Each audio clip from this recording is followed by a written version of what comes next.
Guinness world రికార్డే లక్ష్యంగా విశాఖలో yoga day నిర్వహణకు ఏర్పాట్లు చేయాలని సీఎం చంద్రబాబు ఆదేశించారు. యోగా డేపై ప్రజాస్పందన ఉత్సాహాన్నిస్తోందని వ్యాఖ్యానించారు. ఈ నెల 21న విశాఖలో 5 లక్షల మంది యోగా డేలో పాల్గొనేలా పక్కాగా ఏర్పాట్లను చేయాలన్నారు. ట్రాఫిక్ సహా ఏ ఇబ్బంది ఉండకూడదని, అందరూ నిర్దేశించిన ప్రాంతానికి చేరుకునేలా చూడాలని దిశానిర్దేశం చేశారు.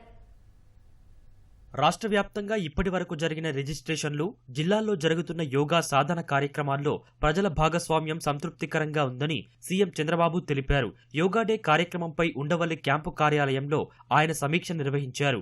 మంత్రులు లోకేష్, కందుల దుర్గేష్, వంగలపూడి అనిత, డోలా బాల వీరాంజనేయ స్వామి, సత్యకుమార్, సిఎస్ విజయానంద్, డీజీపీ హరీష్ కుమార్ గుప్తా సమావేశానికి హాజరయ్యారు.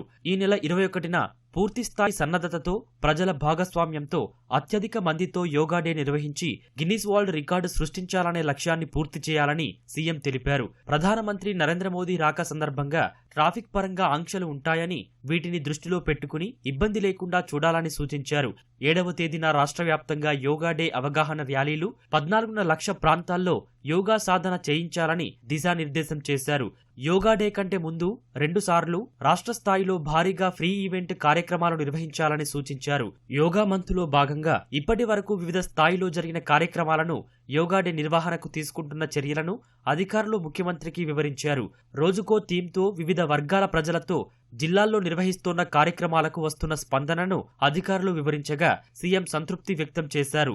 21వ తేదీన విశాఖలో వర్షం వచ్చినా ఇబ్బంది లేకుండా చేసేందుకు జర్మన్ హ్యాంగర్లతో మరో వేదిక సిద్ధం చేసినట్లు అధికారులు వివరించారు. యోగా డే ఏర్పాట్లపై వివరాలను స్పెషల్ చీఫ్ సెక్రటరీ కృష్ణబాబు సీఎంకు వివరించారు. ప్రతి గ్రామం నుంచి యోగా కార్యక్రమాల్లో పాల్గొనేందుకు రిజిస్ట్రేషన్లు జరుగుతున్నాయన్నారు. 2 కోట్ల మందికి రిజిస్ట్రేషన్ చేయాలని లక్ష్యంగా పెట్టుకోగా ఇప్పటి వరకు 1,77,00,000 మంది రిజిస్ట్రేషన్లు చేసుకున్నారని తెలిపారు. మొత్తం 2,600 మంది మాస్టర్ ట్రైనర్లను సిద్ధం చేయాలని లక్ష్యంగా పెట్టుకోగా 5,353 మందిని గుర్తించామన్నారు.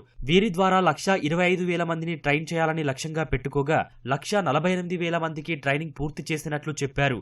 3 రోజుల పాటు యోగా కార్యక్రమాల్లో పాల్గొనే వారికి సర్టిఫికెట్లు అందజేస్తున్నట్లు చెప్పారు. కాంపిటీషన్స్ విషయంలో కూడా అనుకున్న మేర లక్ష్యాలను చేరుకున్నామని సీఎం చంద్రబాబుకు కృష్ణబాబు వివరించారు.